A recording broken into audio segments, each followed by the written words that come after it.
Yeah, let's get started. Welcome to the New Voices Festival and our first event, the Short Short.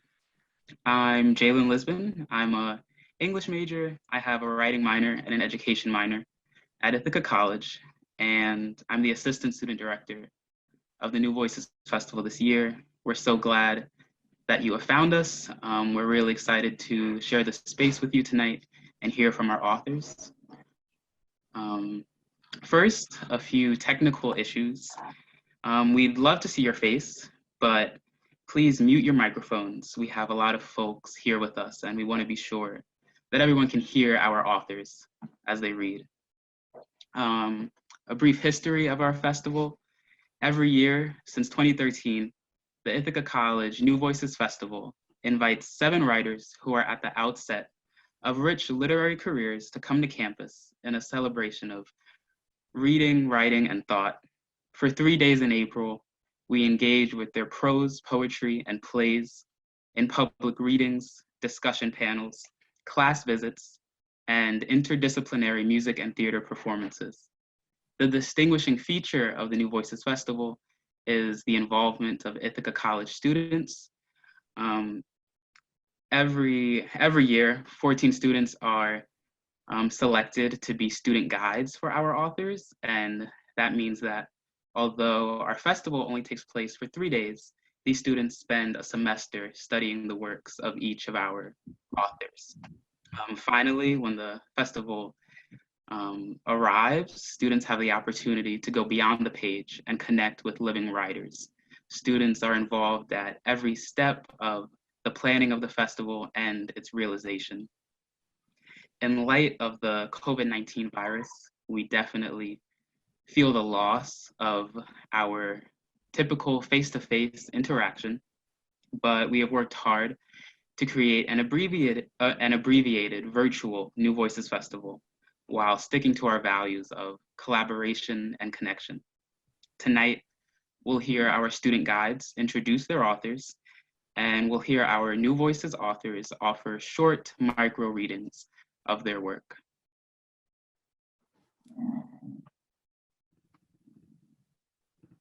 Thanks, Jalen. I'm Chris Holmes, the chair of English at Ithaca College and the co-director of the New Voices Festival.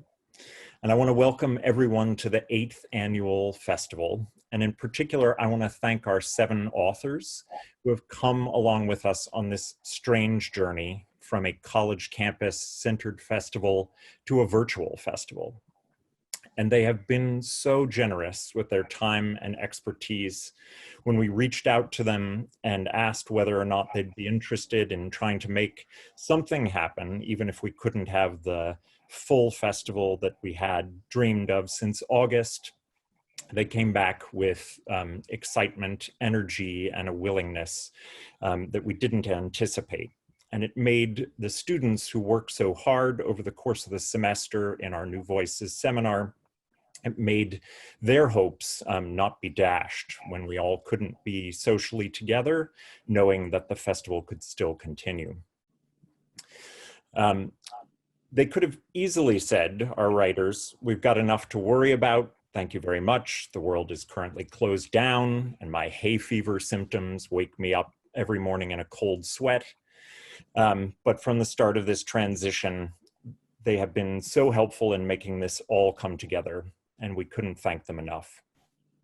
This festival also wouldn't happen without the Ithaca College and broader Ithaca community, who have supported us from the very first year of the festival, helping us to grow from a teeny little germ into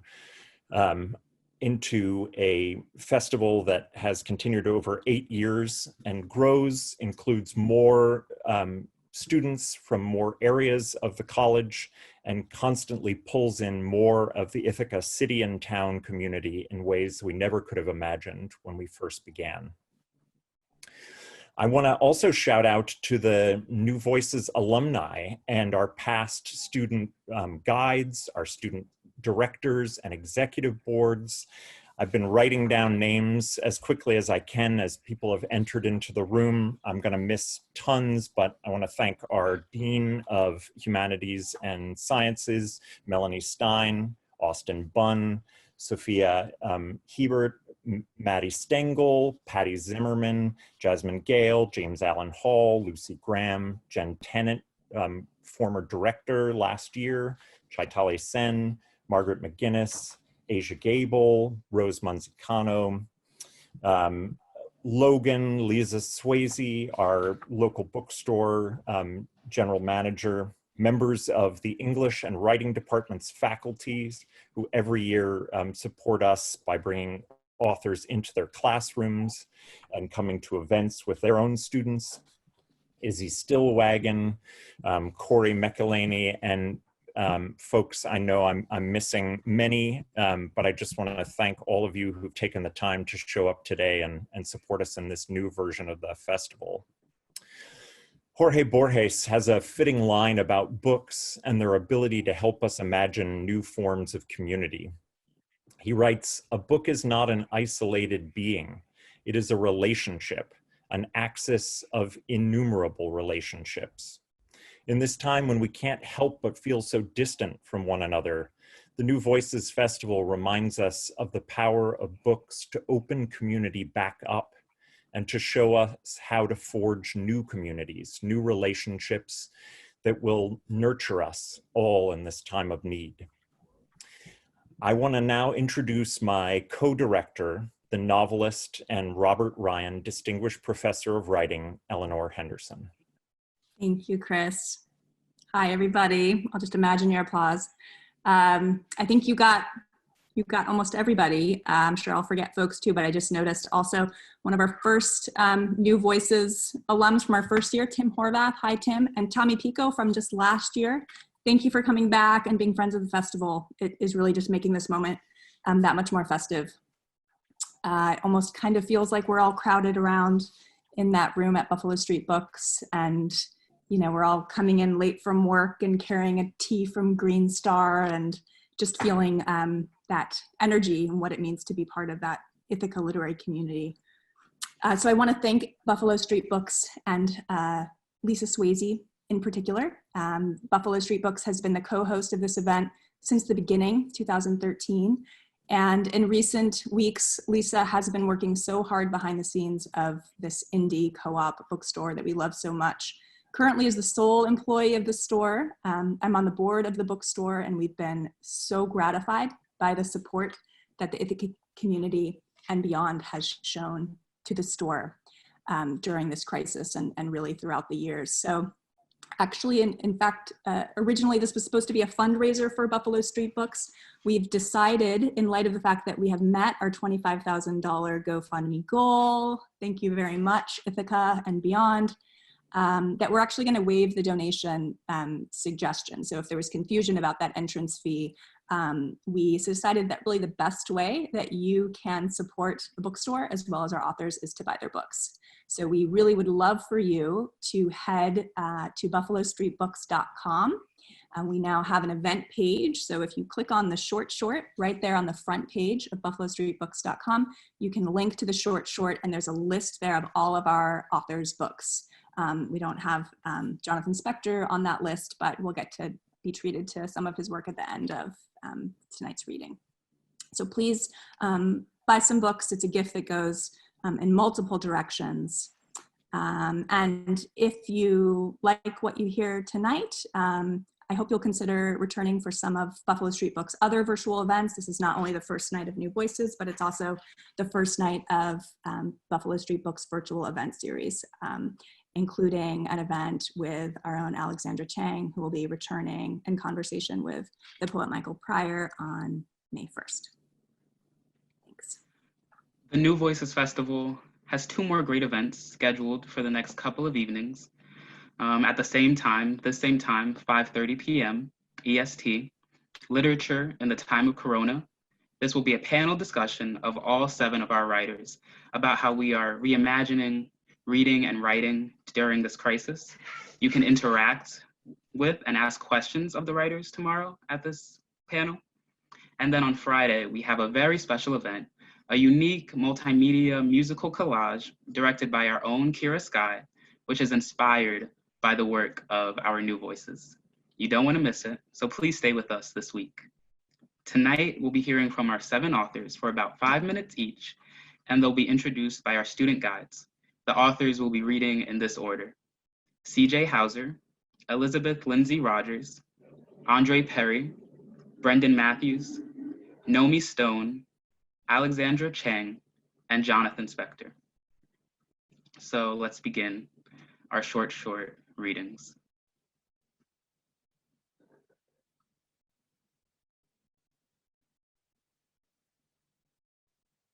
Is that over to me? Yeah. Okay. So hi, everyone.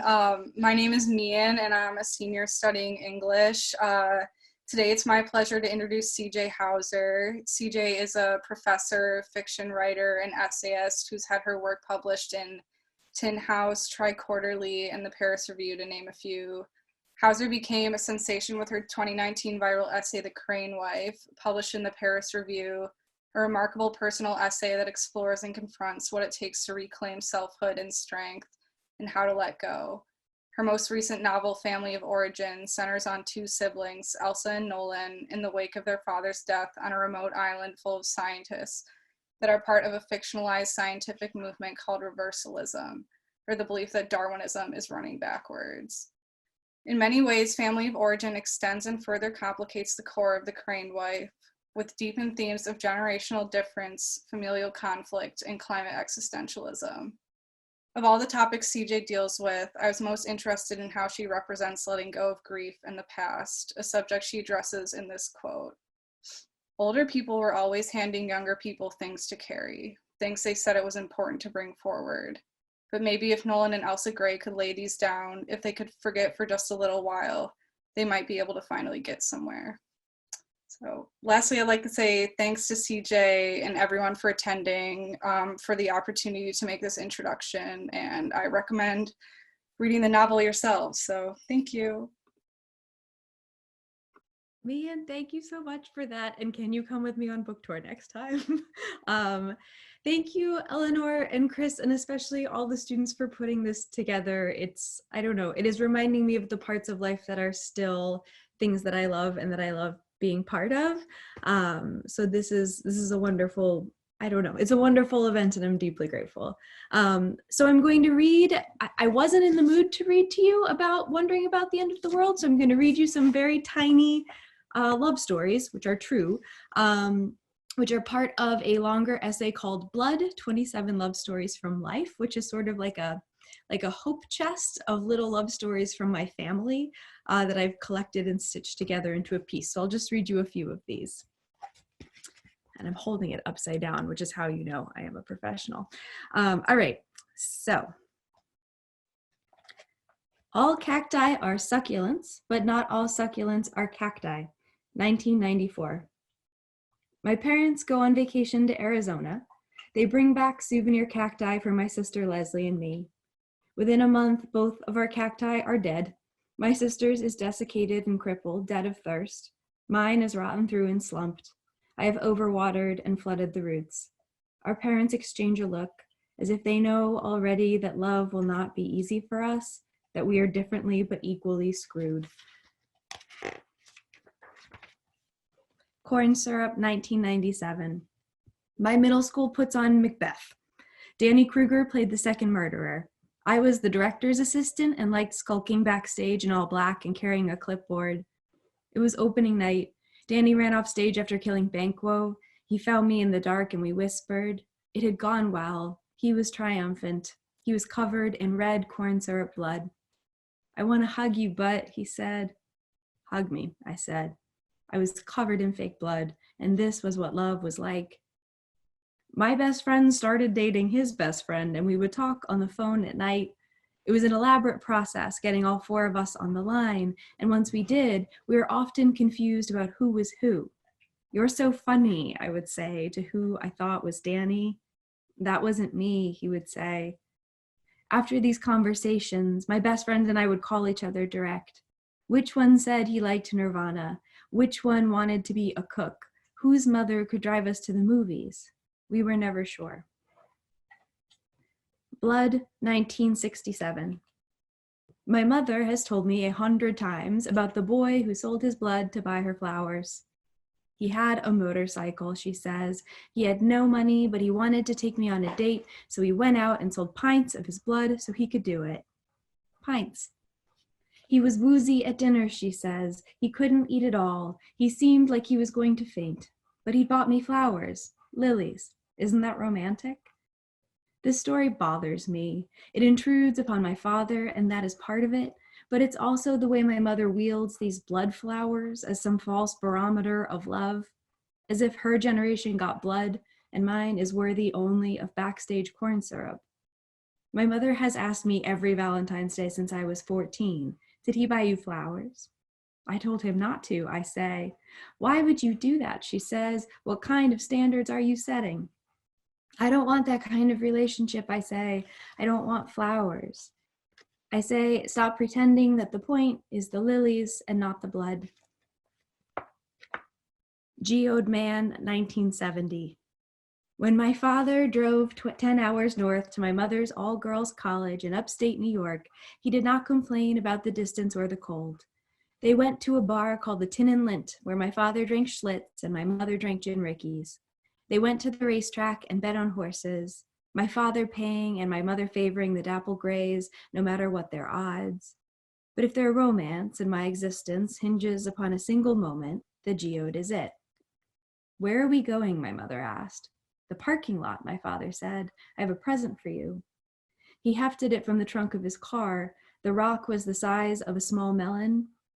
Thanks for the rock, my mother said. It's a geode, my father said. It has crystals inside. He took a hammer from the trunk and handed it to my mother. What color are the crystals? My mother asked. I don't know, my father said. They could be blue or purple or brown or gray. We have to crack it open to find out. You crack it, my mother said, and I sure hope those crystals aren't mud brown inside. The thing you have to understand about my mother is this. She meant it. My father swung, the rock split. My mother peeked, amethyst crystals. She kissed my father and they went to the bar. Hours later, as he walked her back to the dormitory, they heard giggling from the third floor. Girls hung from the windows. Geode Man, they called. Come back and give us a rock, Geode Man. The geode sits in my parents' living room, and it frightens me, the rock, the story. I wonder if those crystals had been mud brown, would I have made it into this world at all? Guys and Dolls, 2004. I go to college and join a theater troupe, which troubles my mother. It is Christmas break and we are sitting on the couch in our living room. Never date a man who knows more show tunes than you, my mother says. My father in the next room hears this. He enters the living room stage right doing the Charleston.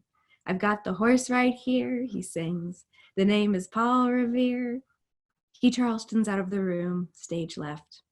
I'm serious, my mother says.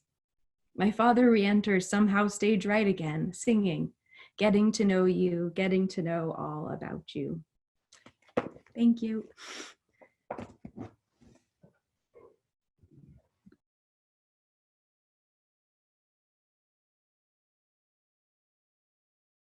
Hi, everyone. My name is Frankie Walls, and I'm a sophomore film major with an English minor, and I'm another student guide for New Voices. So Elizabeth Lindsay Rogers is an American poet and essayist. She was raised in North Carolina and earned her bachelor's in creative writing from Oberlin. While she was there, she also earned her bachelor's degree in dance. She went on in her studies to earn a master's degree in poetry from Cornell. She has two books of poetry published, Chord Box, which was released in 2013, and The Tilt Torn Away from the Seasons, which was just released in February. Her poetry in Chord Box resonates with the nostalgia of learning to play an instrument and the connection she has with instructors and music itself. She also uses her text for depicting different human connections and relationships she's built in her past. In a radical shift in theme, The Tilt Torn Away from the Seasons is Rogers' imaginative, futuristic perspective of what life would be like if we lived on Mars. She addresses climate change and natural disasters and the effect that they have had on Earth presently and what they will eventually do to us. As a matter of course, she seems to say, Mars soon will end up like Earth did. because of humans and their need to colonize. The New World is mute to anything that lies inside. This line is from Amazonas Mars, a poem inside Tilt Torn Away that is directly correlating to Amazonas Plantia, one of the smoothest plains in Mars.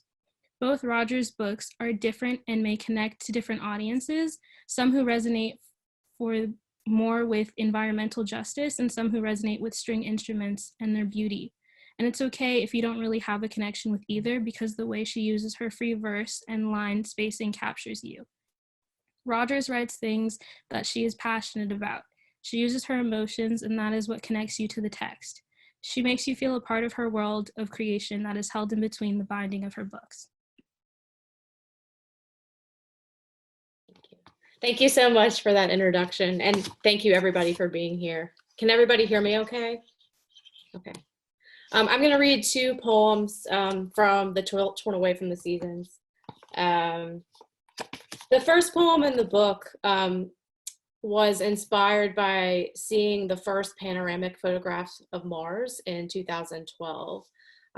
When I saw these photographs, I couldn't help think about how the surface of Mars resembled the American West before it was colonized.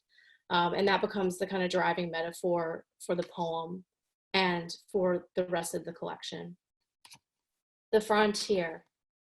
After the first 360-degree panoramic photograph of Mars. And all those years we'd pictured fire, a neon sign blinking vacancy, a world as red as that inside our bodies, but without the claustrophobia, the low ceilings of our skin. We didn't think of a sky azure only at sunset, or stones, a similar blue, scattered across the regolith. Now we know this pair of weary moons, the first one painfully slow, a pinprick taking 3 days to move across our vision. The second, Phobos, is the Western origin of fear, misshapen, mold gray. Every 4 hours it rises like the last potato of the famine. And by now I know, as you must, what it means to lose your lakes and oceans, to creak inside the riverbed, cross its sockets and arthritic elbows, to think of rain as a form, a tome of bygone remedies. I can only dream of what snow must do for the desert. The camera pans this world, like earth pocked by canyons. Like liberty, the surface looks aged, a green patina. Over dune and dust, the rover's tracks are the only disturbance. Like a sidewinder or wagon ruts, the trail circles and circles itself again. Again, the ground made target practice. We come in peace, curiosity says, but that's how all our ships began. As I land, I weigh next to nothing. I leap 3 times as high, but there is no canopy, no timber for an axe. Apple seeds float. There won't be saplings next year, though spring goes twice as long. Imagine a Western set, a terrain of glare and scour. The unspoken agoraphobia drives us all into the saloon. The sheriff, the unshaven rogue, the virgin in blue gingham, the Indian and the hourglass whore. Horses are dead, whiskey still brown, but a grit in our throats. The first shot sounds in air this thin, muted as a powder puff. On cue, we turn. Picture how slowly the shutter swings, doors float open. And I'll read the final poem in the book. This is a kind of a prayer, I think, for climate change. Agnus Dei, Mars. Less than a light year ahead, this atmosphere swirls and thickens towards equilibrium. The first conifers pricking the air, dawn a blue yonder, the robin's egg. This world that would not move, this world that once looked plain and red as sealing wax covers its face with grass, with a noise like breath blown in a bottle. Despite the warnings, I'll step out unhindered by tank or mask, become too winded for words or even listening. I'll wander through white blooms of greasewood, collapse at the mountain's foot. Our drifting, they say, is genetic in nature, a destiny hardwired in our cells or the stars. But on earth, as the story goes, my kin cried out for mercy, sheep down to skin and bone. Their planet had grown too warm without passion. Everyone had to make a choice. We live now without animals, don't know how or what to confess. We only know one prayer. Make this soul a clear high note. Make the dust devils weaken. Make my cells repair. Keep me from ultraviolet arrows. Let the air I hold be sweet. Once, in place of the canary, we sent out a trio of women. A 6-lung test, red flues open. The younger two crossed and lived, rushed back to tell the good news. And the old one, they call her a miracle. They say she went out singing. Thank you very much.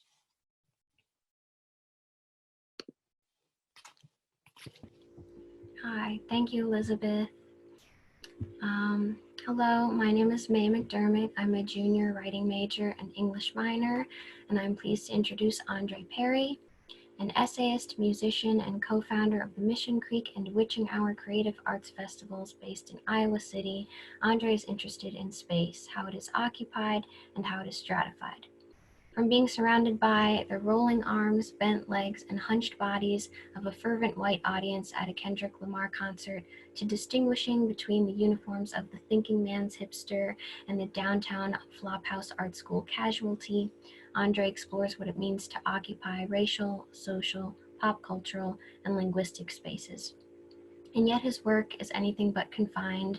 Even as he examines and questions boundaries, he works to push them in form and style. Whether framing a discussion as a multiple choice exam, a screenplay, a music review, or a fictional interview with Oprah, Andre shows how an essay's form can differently illuminate the question at hand. For indeed, his essays are a tapestry of interwoven questions, an exhaustive search for the hidden and unasked. Andre is an essayist who searches deeply and who lets the world into his work. Andre's debut essay collection, Some of Us Are Very Hungry Now, was published in February and is available now, and we are very happy to have him with us today. Thank you so much. I appreciate that. Thank you for everyone for just being part of this today. I feel like we're on a day-to-day mode right now. And so I feel like this event counts for 3 days of feeling okay before going back to full anxiety again. So I appreciate it. Thank you for creating this community. I'll read a piece from the essay collection. Dear Emma, I was going 80 miles per hour down the interstate. The freezing rain was coming down fluidly and forming crystalline glaciers on my windshield. I'd been on the road for about 9 hours and I was making incredible time.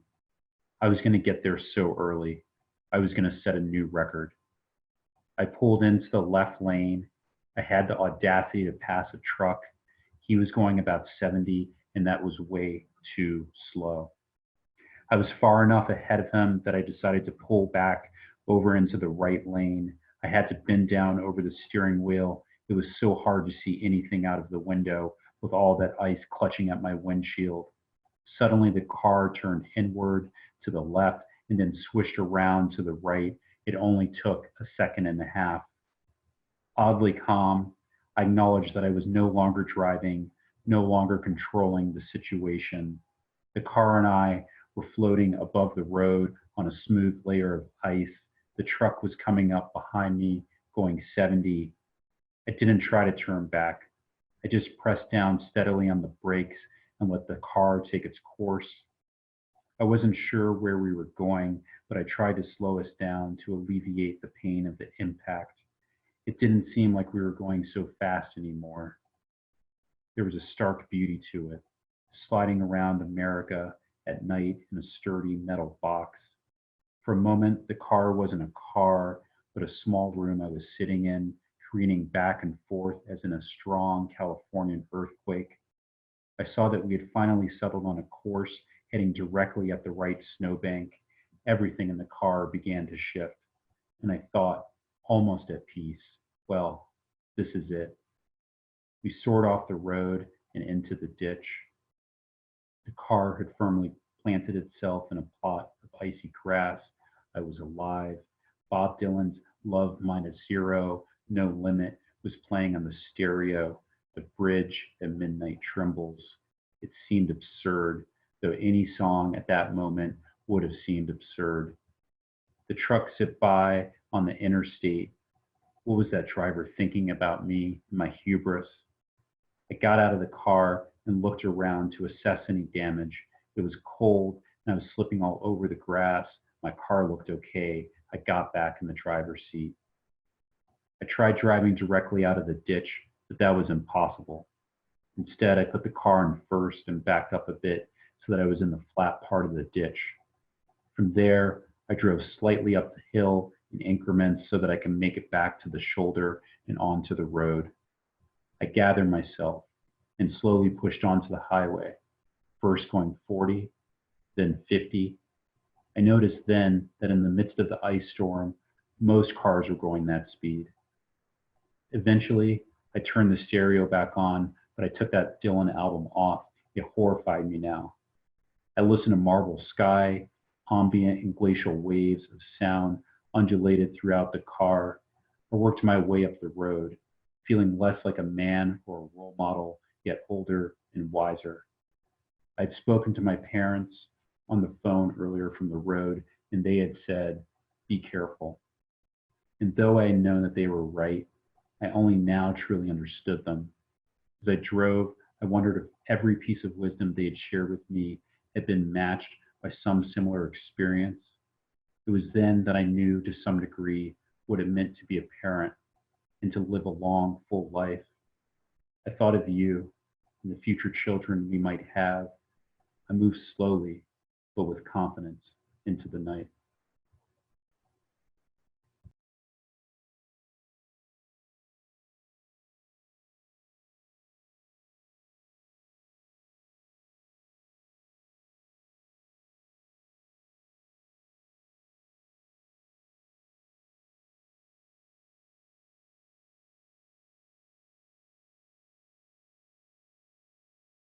Do we have Brendan's introducer with us? Let's see, is it my turn? Yeah. Oh, okay. I'm so sorry. Let's see. All right, let's begin. You were transported, I'm sure. Yeah. Hi, everyone. It's good to see all of you. My name is Jason Langford, a sophomore writing major at Ithaca College. And today I have the pleasure of introducing Brendan Mathews, author of the short story collection, This Is Not a Love Song, and the novel, The World of Tomorrow. I read This Is Not a Love Song for the New Voices Festival this year during the semester while I was still at Ithaca College. The stories inside are poignant, moving, and viscerally real. And this book has since helped me adjust to life in quarantine, since it's practically one of my only constants. I've reread my favorite story, Heroes of the Revolution, a few times over the past few weeks. Why this story? It's about love in so many of its forms.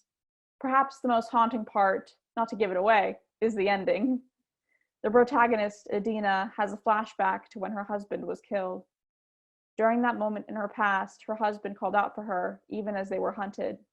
Mentally, she begged him to bury her name deep in his throat and let it lie there, where it could not betray him. Not only is the moment horribly real, but the image of burying a name deep in a throat to protect your loved one stayed with me long after reading. Why has it kept me sane during quarantine, you ask? because the story reminds me that love is worth fighting for, no matter how hard life gets. Always, love remains. Mathews hails from upstate New York and graduated from University of North Carolina at Chapel Hill. He went on to receive his MFA from the University of Virginia. Mathews is not only a great writer, but an avid Marvel fan as well, and he particularly enjoys Thor Ragnarok. When asked whether he likes to plot out what he writes beforehand, he said that he prefers to write and go with the flow of it, and then revise greatly later. I could definitely learn from this, as I tend to plot out entirely too much before sitting down to write. I hope you enjoy Mathews' writing as much as I have. Please join me in welcoming Brendan Mathews.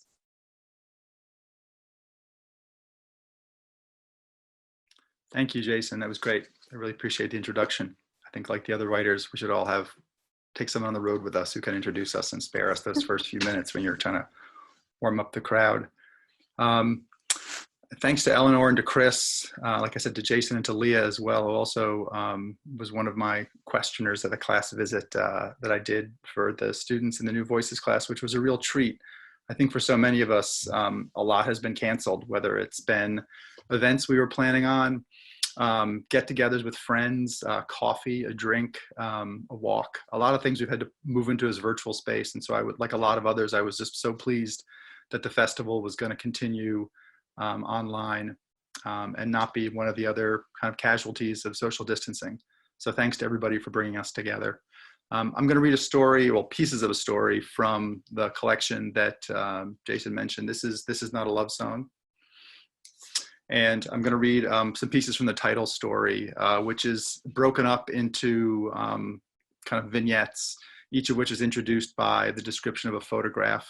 The narrator is a photographer, and she's describing over the course of the story a years-long close friendship with her friend Kat, who is a musician. So I'll sort of skip through pieces of that and give you a sense of something about the story. Okay. She was, oh, hold on one second. I gotta make sure that all my technology is working here. Great. She was Kitty to her parents, Catherine to the nuns in high school, Kate when she was in college. But to anyone who knew her then, Chicago in the first years of the 90s, her hands tearing at her guitar like a kid unwrapping a Christmas present, she had already become Kat.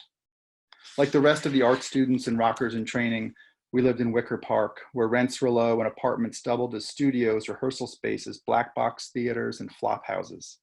The park itself was still a rusty triangle of scalded grass, littered with needles and broken bottles. It would be a few years before the new trees and the swing sets and the dye yuppie scum stencils on the smooth brick 3-flats, before the press would hype Chicago as the next Seattle, and record company type started skulking around the bars. Back then, there weren't any boutiques on Damon selling $500 sweaters, just bodegas, auto body shops, and empty storefronts whose faded signs whispered of plumbing supplies and cold storage. Later, there would be the brief flurry of albums and magazine covers, but back then the only people paying attention to her were the music nerds on the lookout for the next band you hadn't heard of, and the rock critic from the Free Weekly who wrote mash note reviews of any girl with a guitar. And me, of course. But by then I'd been paying attention to her for so long that I'd started to make a career out of it. Interior, stairwell, evergreen street loft. She stands in the doorway, a ghost outlined by the yawning black of the stairwell. She looks drained, which is how she often looked in those days. Her arms are folded across her chest, and her skin bleeds into the t-shirt, white on white. Her hair must have been black then, because in the picture, it's fused with the empty space around her, and her face really pops. Jaw set, teeth bared, eyes canted to the side, as if the shutter caught her the second before she spit out some curse. Interior, fireside bowl, Fullerton Avenue. Kat is on stage, surrounded by cigarette smoke and crowd steam, her eyes raked up at the low black ceiling. The smoke drifts into the shafts of light pouring from the Tinker Toy rig overhead, and it gives a shape to the air. It makes visible the currents. You can see the way the heat from the crowd rises and then bends back on itself and ripples and swirls. For all the movement on the floor, from shoegazer swaying to manic pogoing to grand mal moshing, the real action is above, where the air surges with color, candy apple red and freeze pop green, children at play yellow and police light blue. Not that she ever looked at the crowd when she sang. The eyes of other people distracted her. The way those eyes begged for instant intimacy wasn't just an imposition, it was an affront, an assault even. Exterior, night, Lincoln Avenue, west of Halsted. I have a picture of that night, before the really bad stuff, or the really good stuff, depending on your point of view. She's just finished her set and she's standing behind the stage. The crowd is in a frenzy, screaming for the inevitable encore. She's making them wait and she's frozen in place, her fingers knit on the crown of her head and her elbows flared like wings. It's the posture of a runner at the end of a marathon, a way to open up starved lungs for a drink of pure air. She looks dazed, she looks happy. She looks like she might just lift off into the night sky, if not for the low ceiling, the apartment above, and the simple facts of matter and gravity.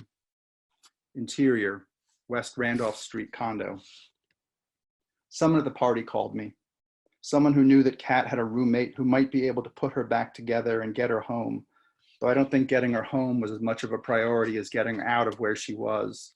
Where, in this case, being the gut rehab third floor of a former slaughterhouse west of the Loop, a place owned by a guy who called himself a club promoter, which meant he had access to enough drugs and high-end sound equipment to turn any room into a party.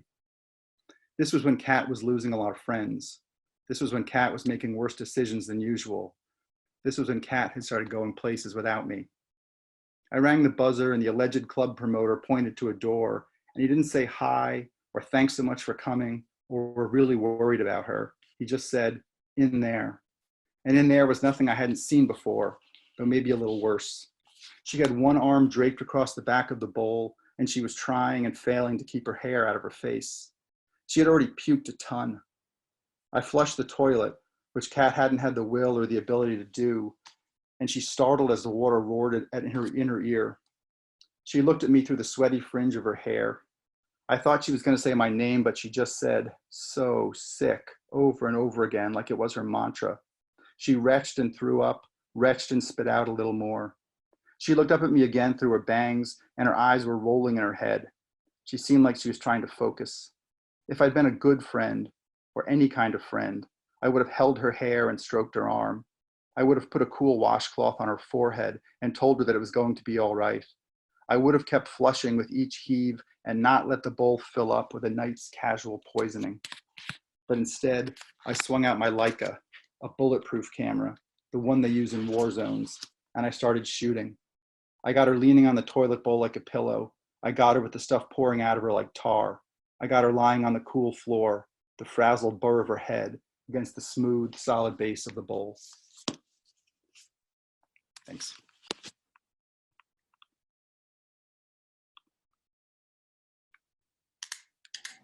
Hi, everybody.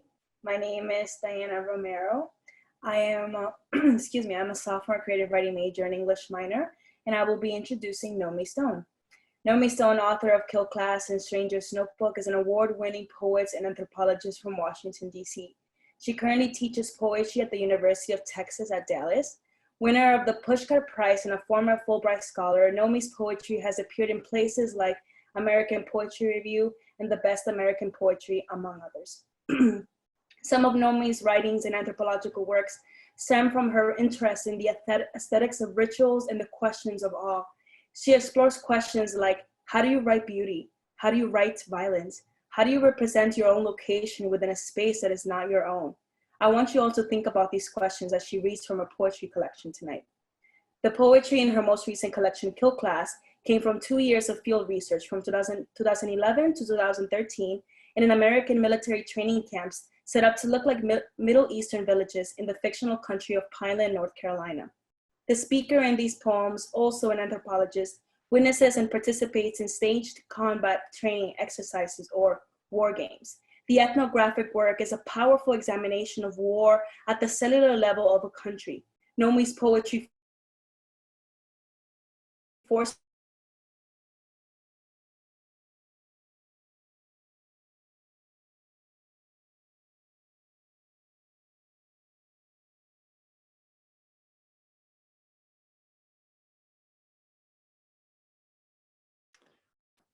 We might have lost Diana there. Sadly, this is the danger of technological meetings.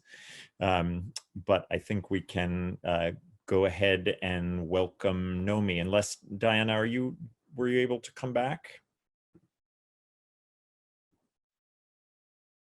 No, I think she might have frozen.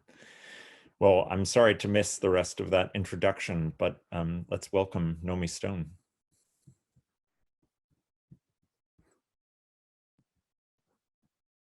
Hi, everyone. Thank you so much. It's really a total delight to be here. And thank you, Chris and Eleanor, for curating this gorgeous thing. And thank you to Diana and Frozen Abstentia for your beautiful introduction. And thanks, everyone, for joining and being here together. So I'll start with 2 poems that are not in Kill Class, and then I'll read 2 poems that are in Kill Class. This is called Field Notes from a Catastrophe. Stars throw their snow on the water. Quietly, we gather a document with the numbers, the tiny echoing laughs, the rows of cabbage and their lush toughness, a list of every loved one's hungers. I love you, I'm here, don't go under.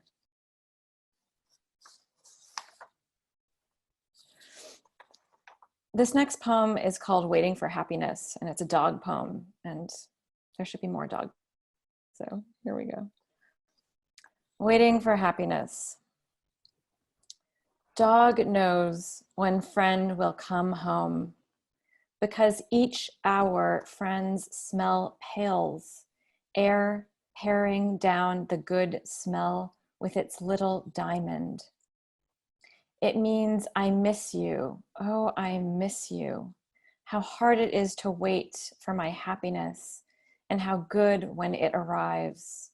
Here we are in our bodies, ripe as avocados, softer, brightening with latencies, like a hot blue core of electricity, our ankles knotted to our calves by a thread, womb sparking with watermelon seeds we swallowed as children. The heart again badly hurt, trying and failing, but it is almost 5, says the dog. It is almost 5. Okay, so next I'm going to read a little bit from Kill Class, and Diana very generously offered a wonderful prelude, but just to reiterate it just for a moment myself, I'm an anthropologist as well as a poet. This book is based on over 2 years of fieldwork I did in American military training camps, observing pre-deployment exercises. And these war games, they're set up in spaces fashioned to resemble the Middle East, so fake Middle Eastern villages. Role players are hired to act out the insurgent and the villager and the mayor, etc. And those individuals are from the Middle East. I'll read a few poems from Kill Class.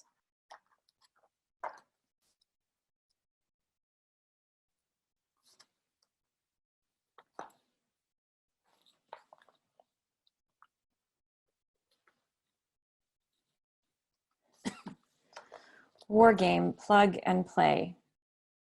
Wait, begin again, reverse loop, enter the stage. The war scenario has vegetable stalls, roaming animals, and people in it. The people speak the language of a country we are trying to make into a kinder country. Some of the people over there are good, others evil, others circumstantially bad. Some only want cash. Some just want their family to not die. The game says, figure out which are which.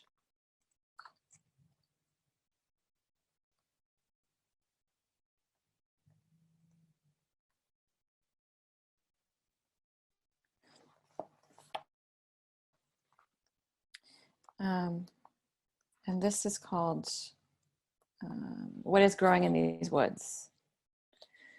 And many of the exercise took place in the woods around the US. Green in here, gleaming like being inside a fable with stalls of fruit you can't eat. To go home, leave crumbs. When the wood circles you back here instead, let the lost and the impossible ripen in you, ripen and go. Thank you.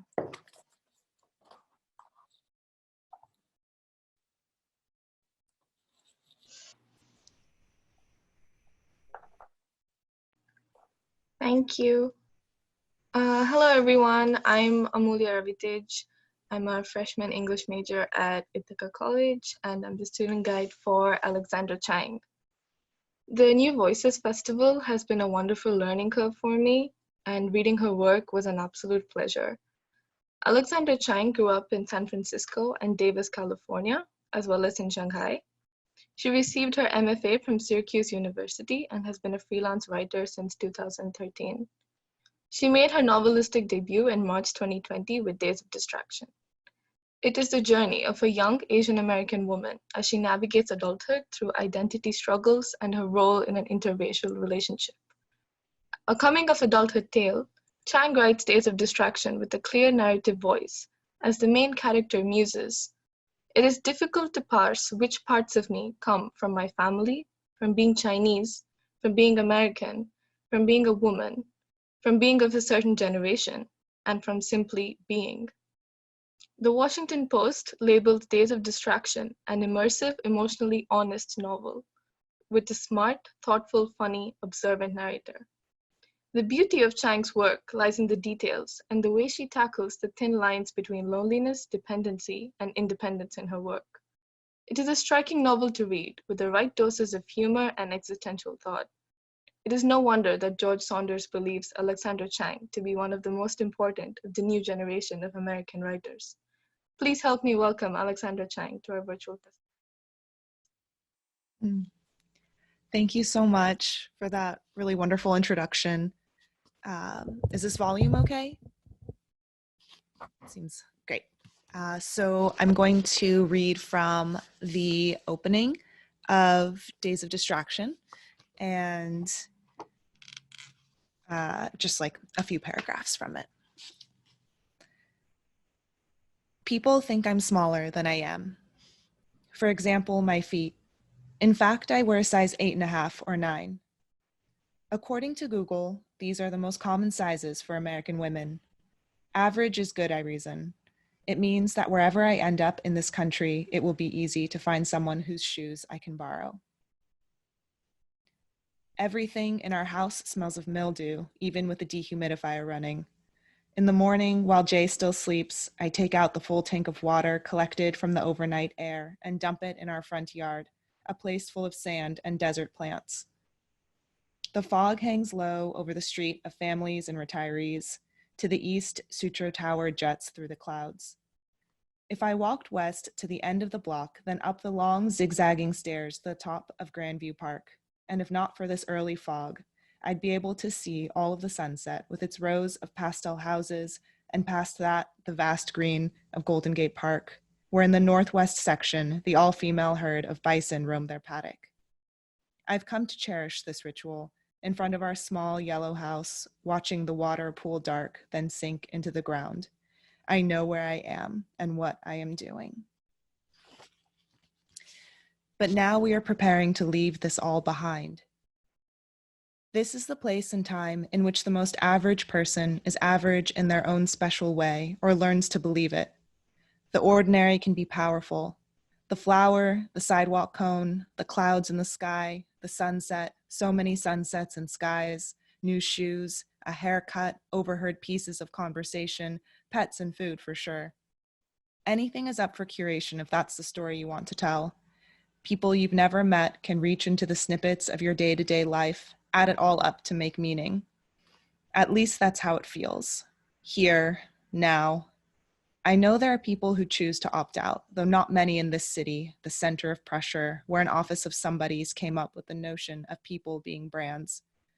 Sharing and shouting isn't the issue so much as the corruption of living in real time.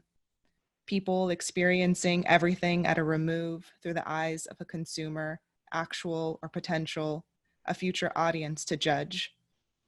Some are adept at this anticipation. They gain massive followings. I do not fall into this category. I am on the other side, those long stretches of getting lost in a giant sticky web of other people's earlier moments.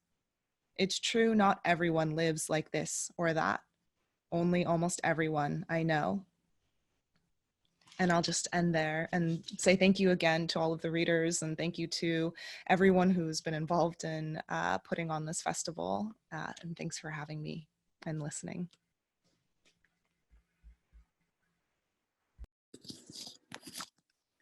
Okay, hello. My name is Eliana Hood. I'm a graduating English major with a double minor in theater and writing. I'm honored to be introducing Jonathan Spector today.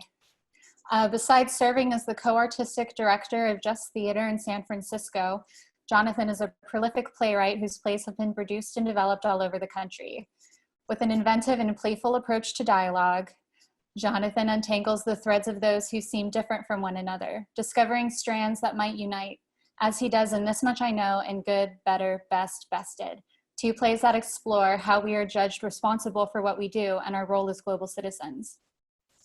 His play Eureka Day won nearly every award in the Berkeley region upon its premiere, becoming a New York Times and Times Out New York critics' pick with a featured review in The New Yorker. Eureka Day centers on a group of parents who comprise the board of a Berkeley area private school called Eureka Day. The parents pride themselves on their inclusive and progressive leadership. However, when one student contracts the mumps, a crack is exposed within this carefully curated group as an increasingly volatile vaccination debate begins. A reflection on politics and the precarious nature of democracy, Eureka Day explores with humor and empathy the deeper question that drives this decades-old debate, sparking it with fresh energy and perspective. Do we protect ourselves and our families first, or do we owe our first responsibility to larger society? Refusing to tout a single viewpoint, Jonathan gives each stance its fair due, in turn reminding us there's humanity beneath each opinion, no matter how polarizing we may view it. We're incredibly lucky to have Jonathan with us today and to be able to perform a short reading from this tremendous play. Thank you. And with that, we will now be reading a short excerpt from the play. So if I could ask everyone, except for our actors, to mute their videos or head to speaker view if you haven't already. We can get as close to the real experience as we can. Except for you, Jonathan, you can keep your video on. Everyone should be able to see who you are. And with that, I will introduce the actors. My fellow student guide and partner in crime, Adam Messinger, will play Dawn, the head of the school. Jada Boggs will play Karina. George Murray is Eli. Christina Ruvivar as Meiko. And I will be performing Suzanne. Now, this scene takes place in an emergency meeting Dawn has called for the board after receiving a letter from the county health department that a student has contracted the mumps. And the parents are discussing how to break the news to the school community. So with all of that talking, we will begin.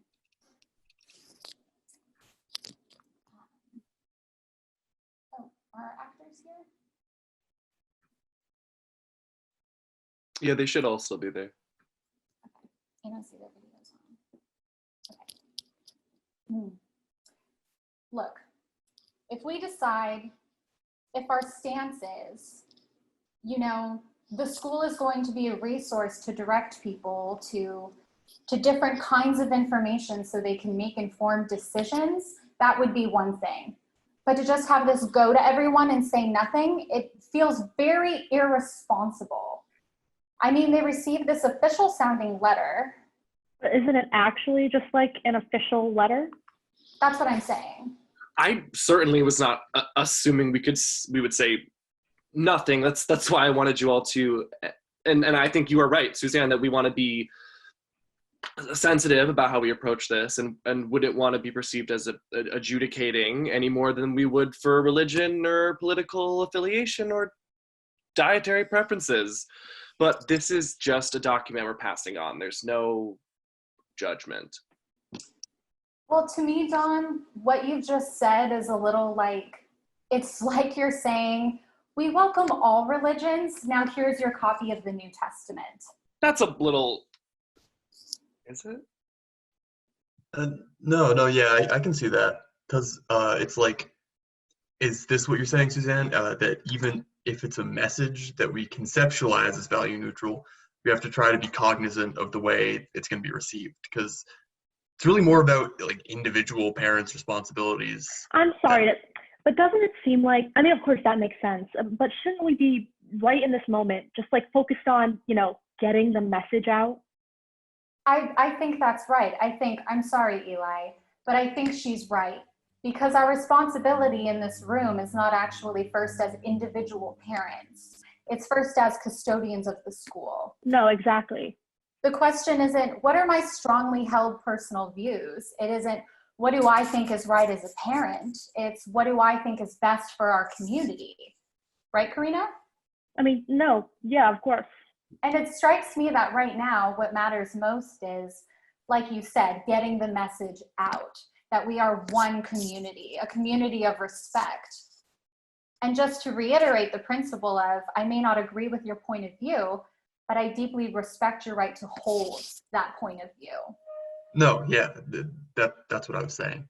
So maybe it's in addition to, maybe we say something along the lines of, I'm just spitballing here, that we are a school of choice and a community of intention, and we come from diverse backgrounds and perspectives, but that we are all in this together, and that it's our diversity which is the source of our strength. Beautiful.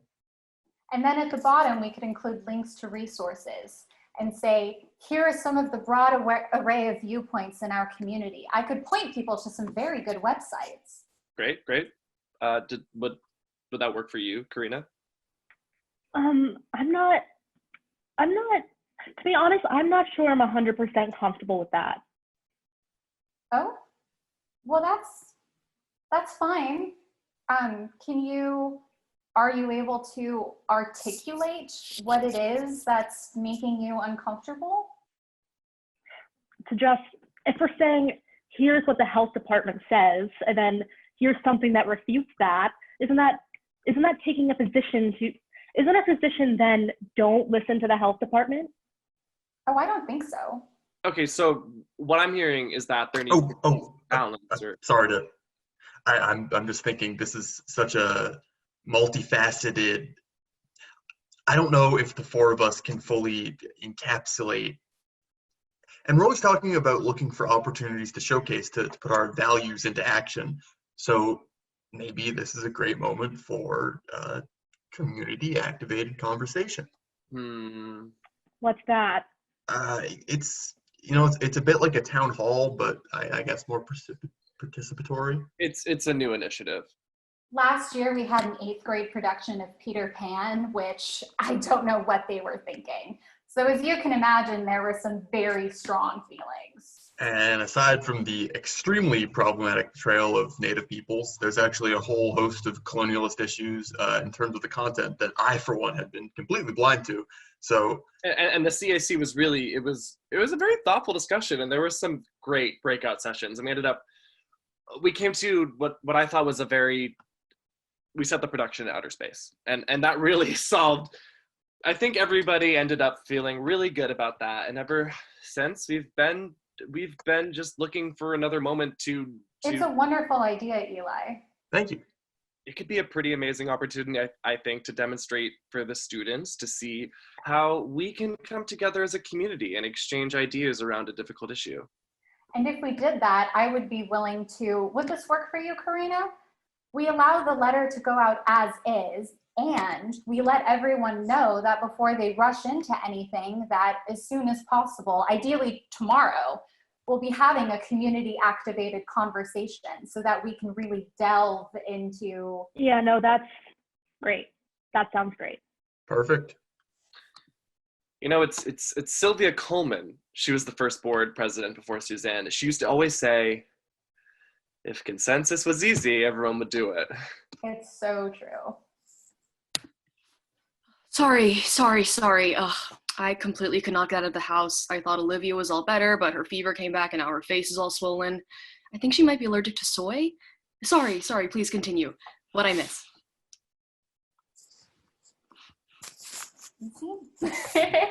Thank you, everyone.